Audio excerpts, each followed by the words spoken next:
sait que dans les prochains mois, on aura à acheter des équipements donnés, on veut opérer des choix techniques donnés, on crée les sociétés, on les fait rencontrer les fournisseurs que l'on désire, ils vont chercher des agréments ou des représentations auprès de ces sociétés-là pour revenir dire demain, il n'y a que ceux-là chez qui on peut acheter.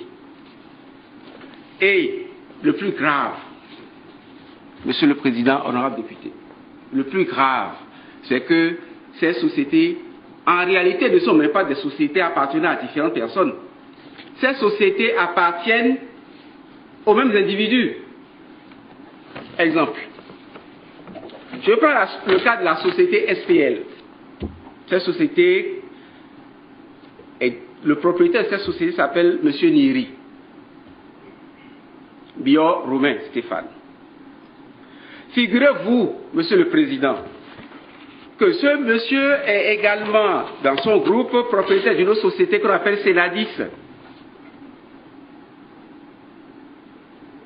qui a bénéficié d'un marché de 900 millions, alors que l'autre société SPL a bénéficié d'un marché de 1 milliard.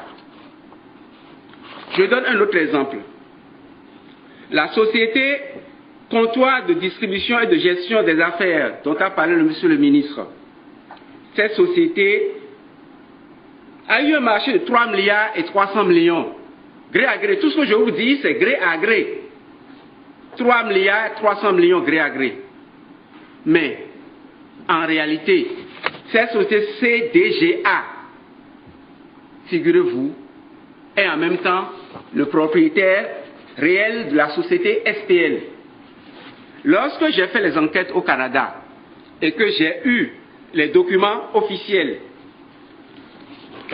ce lot de documents, c'est rien que les courriers échangés entre les futurs vendeurs à l'État béninois et la société Girotrac dont le PDG était arrivé dans ce pays. Vous allez voir, les caméras peuvent filmer. Avant que le document ne quitte le Canada, il y a le cachet officiel d'un huissier de justice qui a attesté que les documents inclus sont des documents authentiques. Je tiens à votre disposition à toutes fins utiles.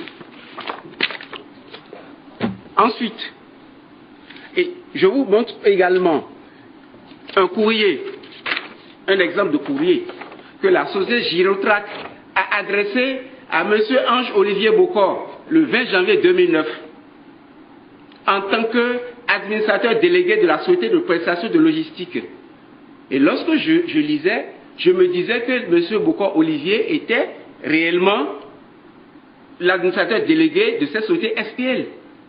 Mais figurez-vous qu'en réalité, M. Bokor Ange Olivier est en même temps le propriétaire de la société CDGA qui a eu un marché de 3 milliards et 300 millions. Donc lui seul, il a eu, au travers de la société SPL qui a été créée 4 mois avant l'obtention du marché, qui a eu un marché de 1 milliard, 90 millions, l'autre a eu un milliard de 3 milliards et 300 millions, gré à gré. Figurez-vous qu'en lisant des choses comme ça, on ne peut qu'être abattu. On ne peut qu'être abattu. Ceci, tout ce que je viens de dire,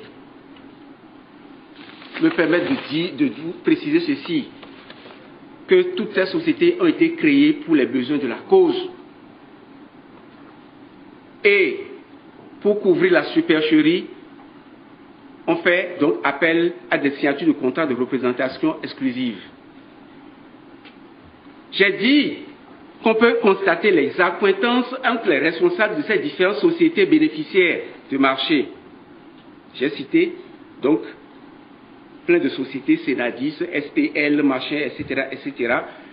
Et je vous reprécise que le gérant de la société SPL, c'est-à-dire le Nieri là, en réalité, c'est M. Bokor, gestionnaire de la société CDGA, qui a épousé la jeune sœur de Nieri. J'ai pour des raisons d'éthique, Monsieur le Président, honorable député, pour des raisons d'éthique, et pour ne pas choquer les sensibilités, pour ne pas choquer le peuple béninois, je ne veux pas dire le reste des accointances